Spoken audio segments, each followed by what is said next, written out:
Let's just take a moment to give our bodies permission to just relax.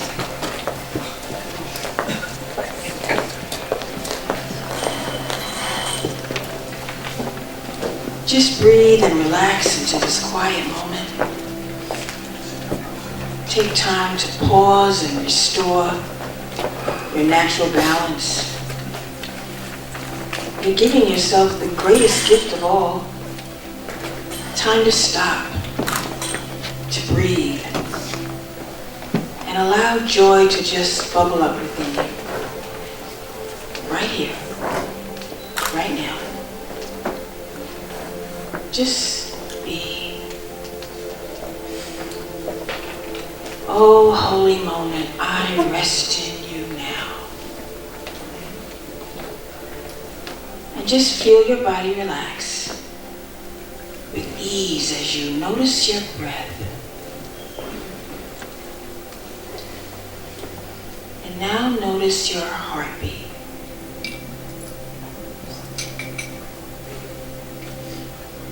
And silently affirm, in this holy instant, I need do nothing.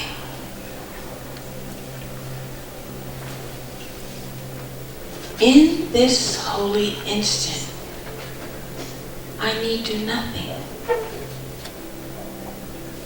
And there may be mountains of things to do. Worry to overcome, resistance to release.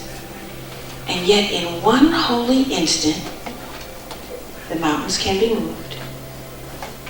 The worry eased as a path of least resistance. It opens up. I need do nothing. So just breathe and allow your whole being to rejoice in this moment of peace and joy as you let go and embrace the sweetness of life in its many forms. In this holy instant, your life is brought back into focus through the power of your intention and through the power of your prayers.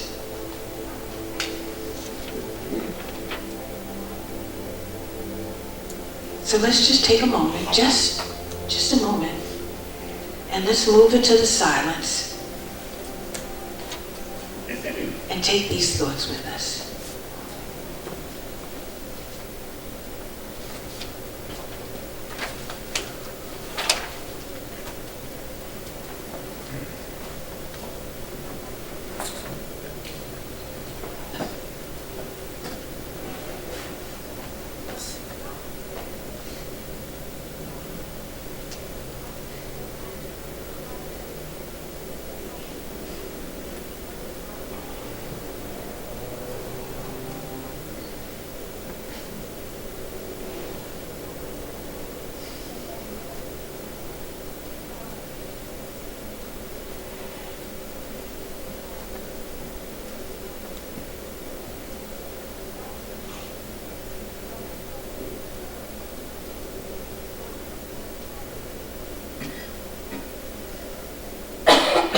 And as you come back into the sanctuary,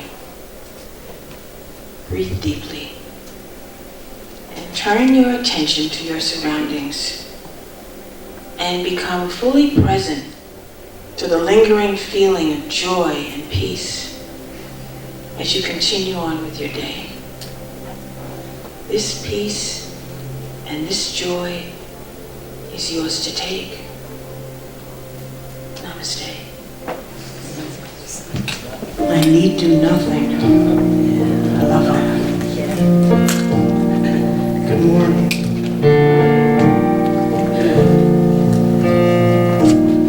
I love this song too.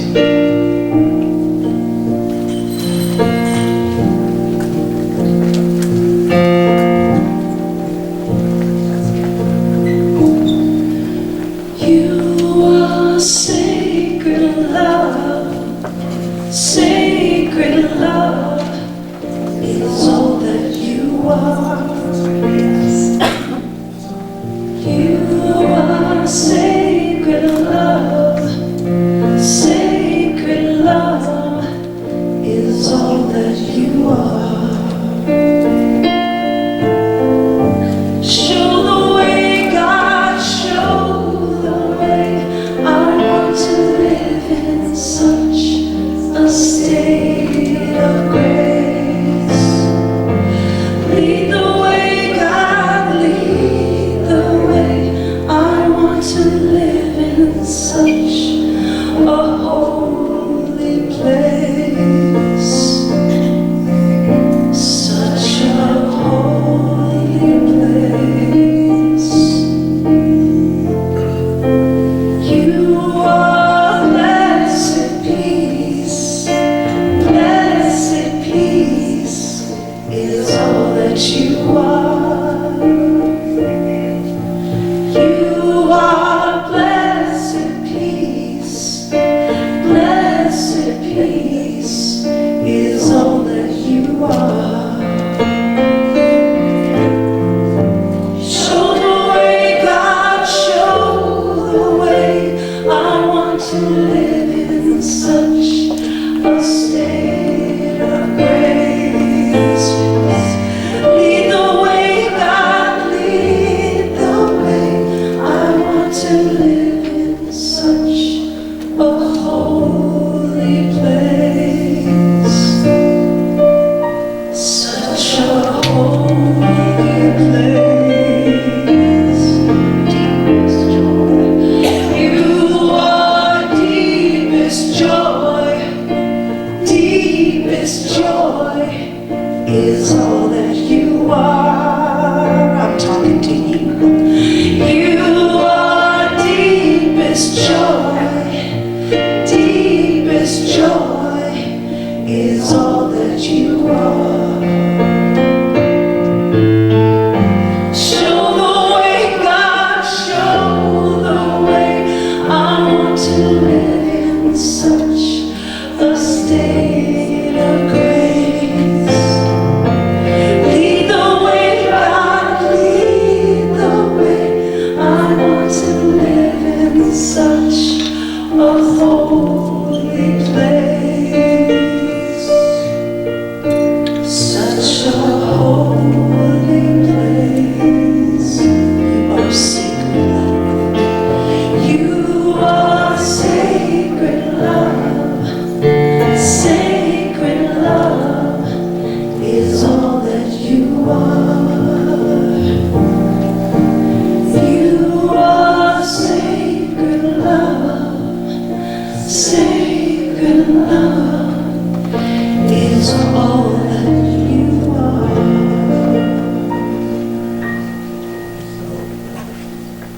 My favorite piece of God.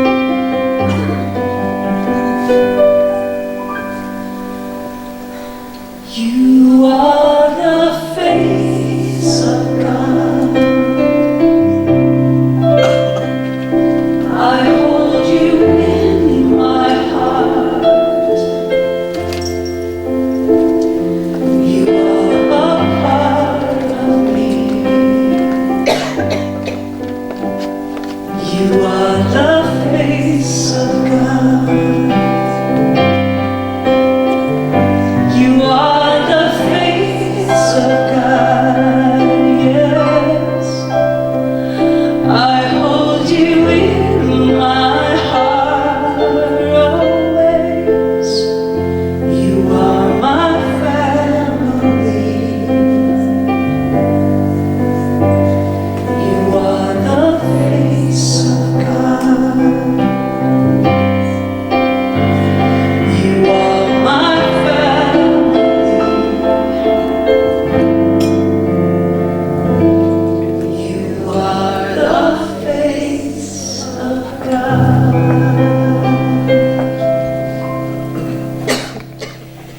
invite you to just gently close or lower your eyes as I offer my prayer this morning.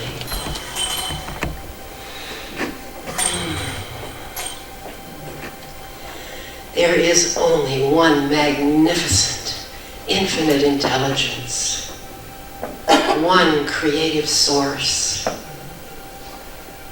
one pure, divine love that I choose to call God. God is everywhere present. God guides, guards, and governs everything that is in this universe. And I know that I am one with this source. I am one with all that is compassionate and joyful and loving. I know that I am not my physical body, nor am I my mortal mind. I am witness, as I am God's witness. I see through God's eyes when I see my real, true self that came here without a mortal mind, without a physical body, that came here through and is with God's love and grace, just who I am. And that is how I will leave as well. I am Christ consciousness right here and right now, as I express all that I know to be true. And I see it reflected back to me in every eye that I see, as we are all one in this collective, beautiful realization of the love, the unconditional love of God. I know this to be true, and whenever I feel like it isn't true, I know I can change my feeling as soon as I realize that truth. As I am God's witness, God is my witness as God's witness. And I remember that, especially when I come to this Center for Spiritual Living. It helps me to remember who I really am, the truth of me. I am so grateful for this center and all that it represents, all the love that I feel each time I walk through these doors. I am so grateful for the ministers and the ministry of prayer. I am so grateful for everyone that volunteers here, whether it be an usher or a greeter, a teacher or a child, all expressing so much love. And I feel it, and I can't wait to give it back. This is all there is. This is all there is. There is nothing else. It is all illusion. Though persistent it is sometimes, it is just an illusion. The truth is all that I have been saying. And I am so grateful for all of it. And so with deep faith, I know I can now release my word into the creative, universal law that always says yes. And I know that we can all say together, and so it is. Well, guess what? I wanted to change things up a little bit. Oh. Because I gotta tell you, every time I come here, every Sunday, or Wednesday, or Monday, something wonderful is going on. Woo! So this is pretty apropos. Something wonderful is happening to me right now. You know this one. Something wonderful is happening to me right now. Woo! I accept things the way they are. I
comfortably for you while you're still standing, if you would please say with me, God bless America and the rest of the world. And just turn to a neighbor and say good morning to me.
Beautiful you all are.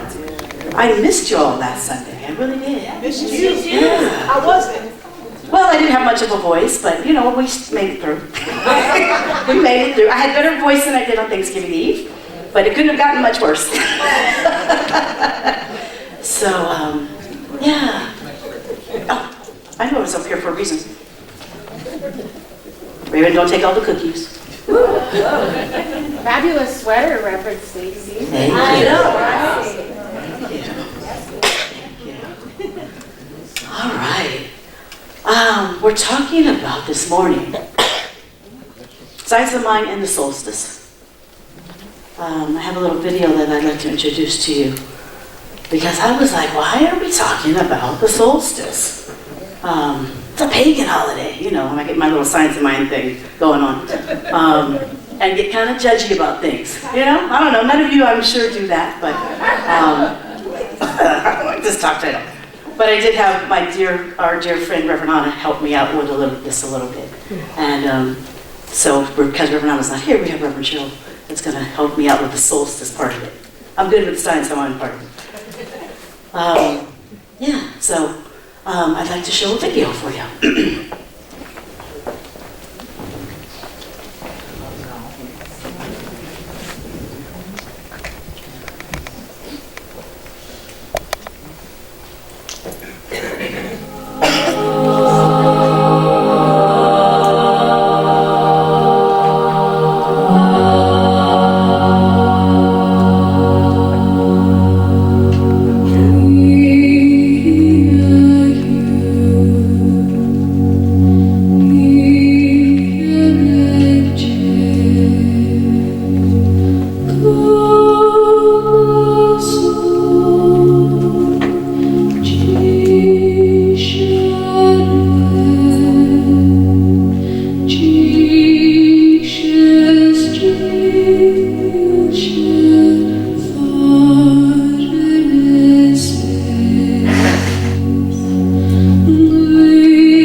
This is about. You know, we look at all those things, it looks like Christmas time, right? And because oftentimes we don't know our history about certain things, we think that we started some stuff. We started some stuff. And that's just not the truth of it.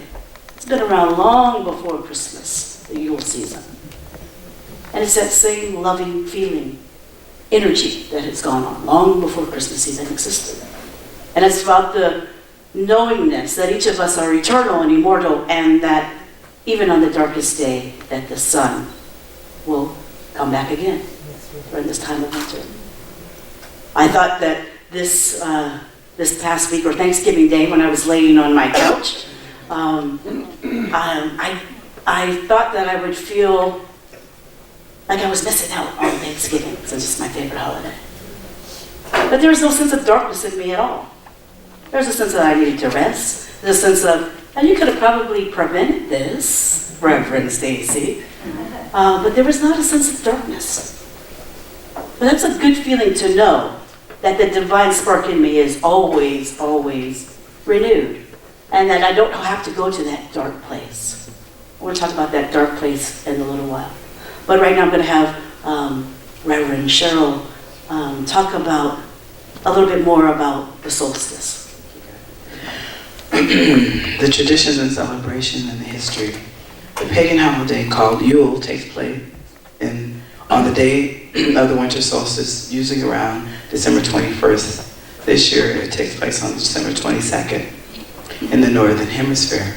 The winter solstice has been celebrated for millennia. Yule is an indigenous midwinter festival celebrated by the Germanic peoples.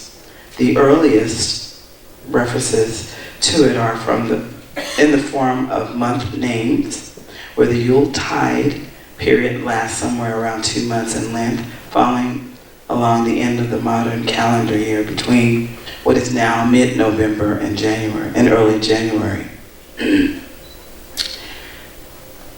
Now, because winter festivals were also common in Greece and Rome, as well as in the British Isles, when a new religion called Christianity popped up, the new hierarchy had trouble converting the pagans, and as such, folks didn't want to give up their old holidays. Christian churches were built on old pagan worship sites, and pagan symbols were incorporated into the symbolism of Christianity. Within a few centuries, the Christians had everyone worshiping a new holiday, celebrated on December 25th. Although scholars believe it is more likely that Jesus was born in April rather than in the winter. The light, we want to light our candles. Some of the symbols of the winter solstice. Many cultures around the world have winter festivals that are, in fact, celebrations of light. In addition to Christmas, there is Hanukkah with its brightly lit menorahs, which we haven't lit ours yet, Kwanzaa candles, and any number of other holidays. As a festival of the sun, and most important part of any Yule celebration is light. Candles, bonfires, and more. People of ancient times would light candles and gather round fires to lure back the sun. They would bring out their stores of food and enjoy feasting and festivities. Dances were danced and songs were sung, and all would delight in decorating their homes. Sound familiar, huh?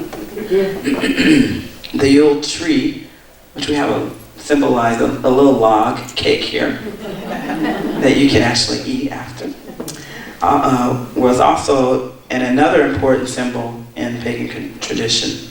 Originally, it represented the tree of life, or the world tree among early pagans. In ancient times, it was decorated with gifts people wanted to receive from the gods. It was adorned with natural ornaments such as pine cones, berries, and other fruits, as well as symbols sacred to the gods and goddesses. In some holiday traditions, garlands of popcorn and berries were strewn around the tree so that visiting birds could feed off the tree as well.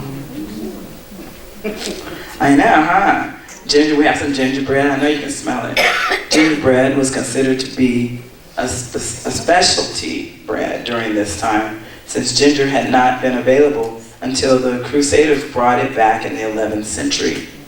There were strict laws regarding specialty breads at that time. So gingerbread was only allowed to be produced during the holidays, and thus it became associated with winter and the Yule. I'm even caroling, you know. Let's see. Reverend Stacy is very specific. I guess today, one of the most famous celebrations of the winter solstice in the world takes place in the ancient ruins of Stonehenge, England. Thousands of Druids and pagans gather there to chant, dance, and sing while waiting to see the spectacular sunrise. Anything else you want me to tell them? Oh, the evergreens. I don't see that. Oh, the wreath? Where? Oh, okay. Yeah, evergreens were cut and brought indoors to symbolize life, rebirth, and renewal. They were thought to have power over death because their green never faded, and they were used to defeat winter demons and hold back death and destruction because of their strength and tenacity. They were also believed to encourage the sun's return. There's a theme about the sun returning. So, when I get, at 4:30 when it's dark outside right now, I'll remember this, thank you. And I'll light a candle and pray for the sun's return. Thank you, Reverend Cheryl. So yeah, this whole season of lights and of goodwill and good cheer and us coming together has less to do with Christmas than it does some other stuff. Both and, right? Both and. But it had some deep roots there. I happen to like it. So I didn't know most of that stuff. Anybody else know that stuff? Yeah, some of it, most of it. So we're talking about light. We're talking about, I'm going to start off by talking about darkness. And then we'll talk about light. I visited, as I was sick, visited one of my favorite restaurants to get some soup. And there was a lady there that I recognized, and it was on Saturday, and she doesn't work on Saturdays. So we talked, and we talked, and we talked. And I got my soup and got ready to leave. And she said, hey, wait a minute. I think there's something I need to talk to you about. And I said, okay, what is it? She said, I have a friend, and he is, he's got 2 degrees, he's very intelligent, and he finds himself homeless all of a sudden. He moved to El Paso, Texas, for some girl, and then now has some medical condition, and finds himself on the streets. Can you help? So many of us are a paycheck away from a medical condition that could bring us to homelessness. So many of us talk about how great the economy is. We don't necessarily talk about the working poor. I think there's more homeless people than there ever have been, and we have so many working poor people. And so said, I'll see what I can do. And so I called the gentleman. He didn't pick up the phone. And so I tried back the next day. I sent a text and tried back the next day. And so in trying back the next day, he actually picked up the phone. And we had agreed to meet. He said he was hungry, he hadn't eaten in 2 or 3 days. He was staying somewhere, I want to say maybe the hospital or something. He didn't really tell me where, and was hiding in the bathroom. And So we agreed to meet near this hospital and the next morning. And I was gonna give him a couple bucks and that would be that. So I get there the next morning and he's a no-show. And I texted and I called and I went next door and I waited and I said, I can only do what I can do. But I reached out. So he called maybe 2 o'clock in the afternoon and I had other things to do. Not to say that I won't try to reach back. But to me, it was important to reach out because I've been in a dark place. And there's no judgment about what he's going through. And I don't know why he didn't meet me. Could have been a number of things. He said his phone wasn't charging. That's quite possibly the case. I don't need to have a judgment about it. But I remember, it brought to mind a time when I was feeling in a very dark place. And nobody could never necessarily reach me. I was never homeless or anything like that. But nobody could reach me because I had to recharge and reignite that spark within me. There can't come from the outside. It's an inside job. So February 14th of 1994, I was working for myself. I had a job called Computer, and I worked with engineers. I worked with kids to train them on software, and I also worked with engineers, and we did things like flowcharts and proposals and things like that, and bids and things like that. Loved it because I didn't have to work for anybody. I didn't have to get up, and I was quite the party girl at the time. I know you find that shocking. And so that's what I did. And it worked out really well for me because I could arrange my own hours. I worked mostly with this one engineer, and it was quite lucrative business.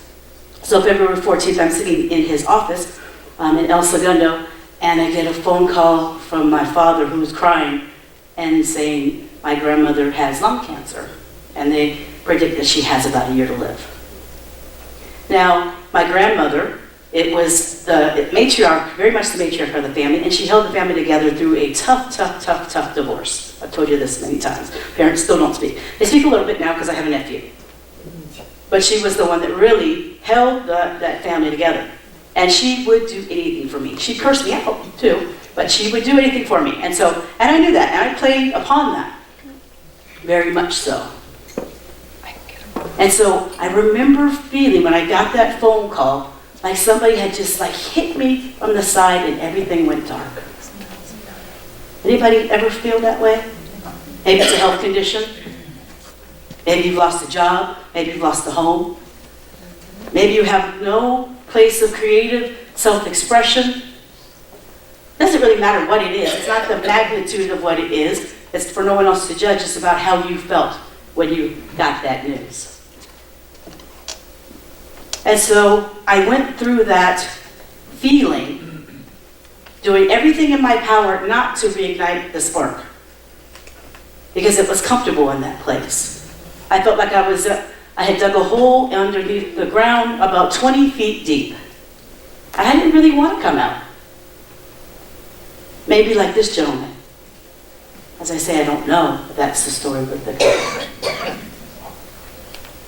But it was too comfortable, and there was too much unknown on the other side. And so I would help my grandmother during the day. I'd party all night.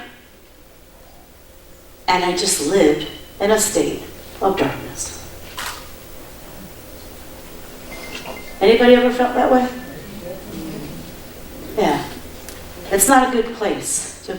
It's not a good feeling. You really feel like I really felt like I had nothing to offer to the world, and I was so far underground with bills and finances and shame and blame because I had been given everything and there was no reason for me to be in this particular situation. It was just a choice that I made. It was just a choice. And so I remember I was supposed to help my grandfather cook dinner, and I went out and hung out with a friend and never called, it was just a no-show. And I was so embarrassed. I didn't come back until like 4 in the morning. And I said, this has got to stop. This has got to stop. And so I went in my room kind of quietly, because I didn't want to wake anybody up. I didn't really want to have a conversation that I knew was coming. And I went to the bookshelf and turned the light on. And the science of my textbook was right there. The one that's signed by Ernest Holmes. The one that I had seen my grandparents read all the time. They had their notes in there. And so I just sat and I read some of the science in my textbook. This was something that stood out to me. Russell, Caitlin. Illumination will come as man or woman more and more realizes his or her unity with the whole. And as he or she constantly endeavors to let the truth operate through him or her. But since the whole is at the point of inner mentality, it will be here alone that he or she will contact it. Again, the light is already here. God is within, not out there. God is out there as well. God is everywhere. God is all things. However, the spark, the light, the illumination had to come from within me. Now, I'd like to say that after reading that, I was healed and feeling whole. And it took some time. You know, sometimes things take some time because you get used to uncomfortable situations because you're used to them. And trying on something new can be scary, particularly if you're in a vulnerable place. What if I fail again? What if they don't want me to do this? What if? So it takes courage.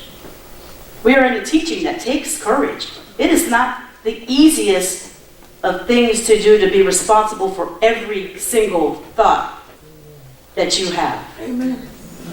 Because that's what we're called to do. We're responsible for each thought.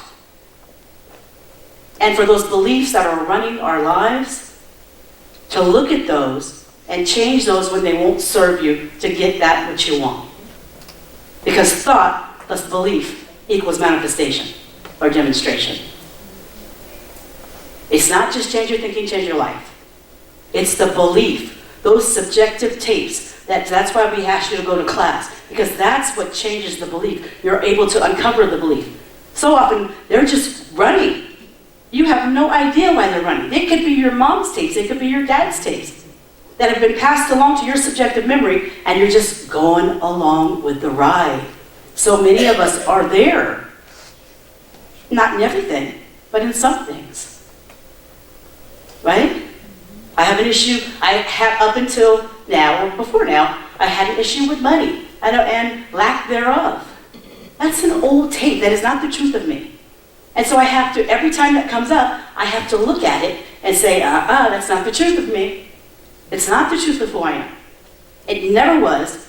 And when I realize the truth, that's when I illumine myself to be that which I truly am and remember who I am. It's as simple and as not simple as that is. But it's for us to do every single time that we are in a state of feeling that we're in that hole underneath the ground. That's ours to do. Because we can't create a world that works for all if it doesn't work for us, each one of us. I mean, it's lovely that I went out and I tried to help a gentleman, but what was even more powerful than trying to help was the fact that I was able to look within myself and say, hey, you were there, so don't judge. Hey, you know what? You could be there in 30 days. Your next door neighbor could be there in 10 days. You don't know what's going on with people. So I don't need to have a judgment about any of it. If I can help, I help. But maybe the point was just for me to look within. Maybe that was the whole goal. Because it certainly got me to look within.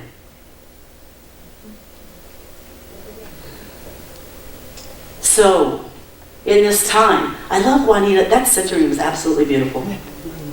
And Kitty Cat with your Scarlett O'Hara thing. God be my witness. I didn't even say what you said. Something about witness. But, yeah. But, Juanita, in this moment, I need do nothing. I'm always one that wants to run around and do this and do that and do the other and you know, all of this stuff. And sometimes I just need to sit my butt down and just be with me. And make sure that spark is always lit from within. That's what each of us has to do. I don't need to run myself on the ground so that I can't speak on my favorite holiday, on Thanksgiving Eve service. That doesn't make any sense. Doesn't make any sense. What is it that each of you are called to do to brighten up your lives even more? Because you're already bright lights. You brighten up my life every time you walk in this place. You brighten up this whole sanctuary, this whole building.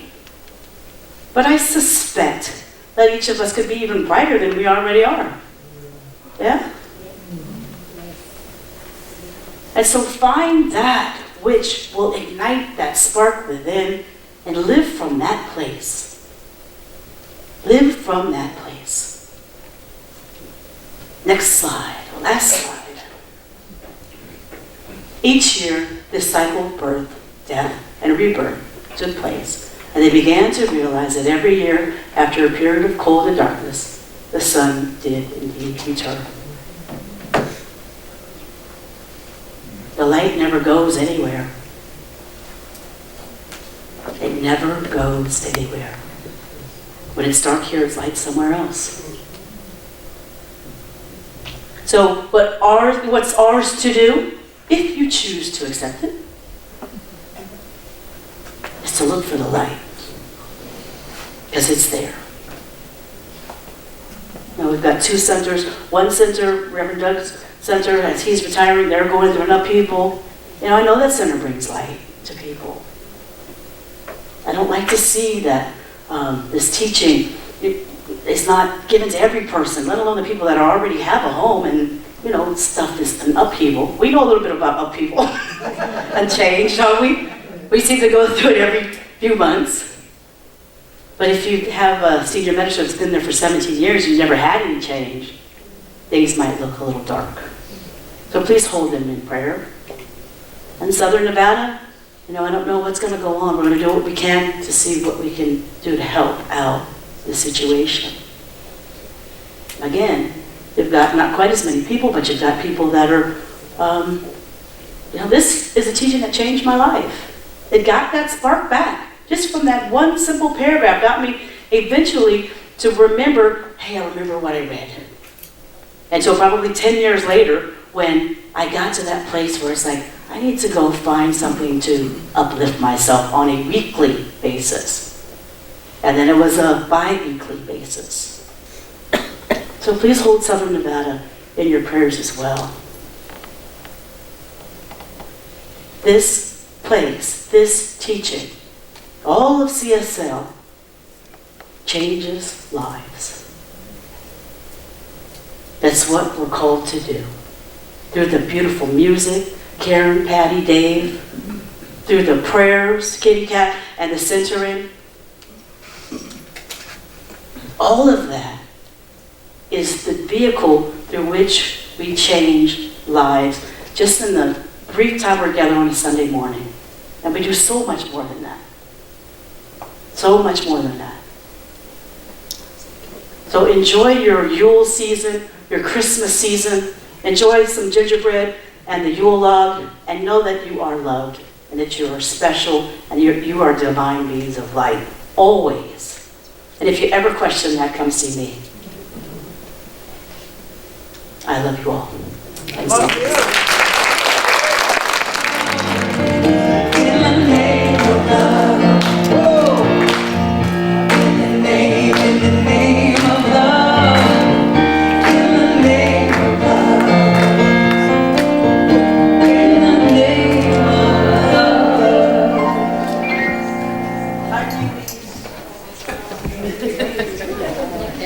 Good morning. So,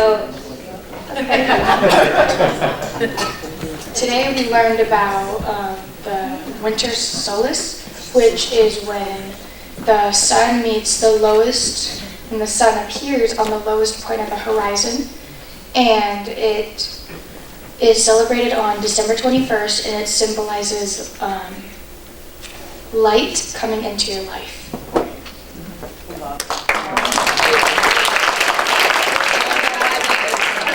We learned that these 7 people in different countries, they do different things with going to school, what they eat, what they play, and how they help and stuff, yeah. All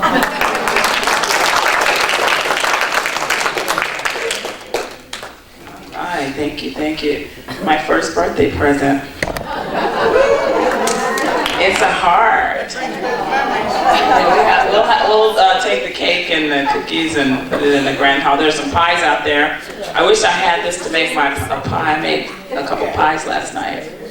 I know. You know, we went and, what's the day? So when did we go to see you? Was it Friday?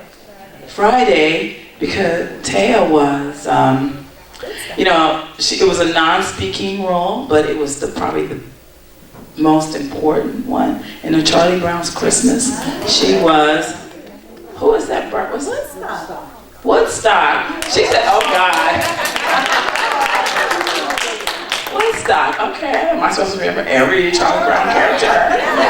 Yeah, I'm sorry. Charles Schultz should have told me. Anyway, thank you all for being here. I would like to ask our ministers to please come forward. And any visiting ministers or practitioners to please join us here. And also, our Ministry of Prayer team to please come forward. This is the, these folks hold us up, people, just so you know. So if you need a hand up, just grab one of their hands today. Thank you. We do have prayer boxes. There's one here that says God's Pocket in the front. There's also one in the grand hall, if that suits you better. But if you're here for the first time, second or third, and you don't hear from us, please sign our guest book. Thank you. We also wanted to tell all of you that Candy Williman, one of our volunteer coordinators, had surgery, and she's okay. And we wanted to let you know that she's doing well, and we know that she'll be back very soon. Also, we'd like to tell you, we don't tell you all these things because most of the time it's confidential information.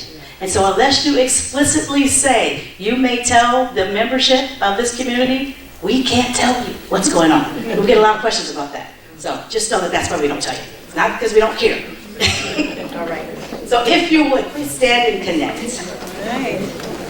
Come on, baby.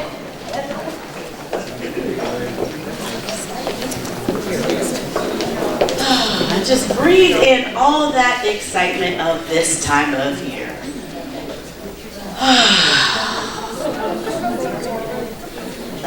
People can hardly stand it. They just keep chattering away. So from this place of just sheer love, sheer joy, for all that's gone on this morning already, that feeling of love, that feeling of joy, that feeling of light that lifts us up, we have experienced this in this day. And so now we are ready to go out and spread it throughout the world. That's our charge, that's our mission, that's what each of us is called to do. Be the love, be the light, be the inspiration for those that perhaps need it. And so it's from that place that I'm just good thanks, knowing that each of us has our work to do and each of us is on it. We're lifted up, we're lighted up, and we're on our way to be the amazing presence, the beneficial presence in our own lives, in our own families, and us, the world. And so it is. And so it is. Let's sing our new song. There is peace on earth, a peace that was meant to be. With God as our power, love was all our need. Now we walk with each other in perfect harmony.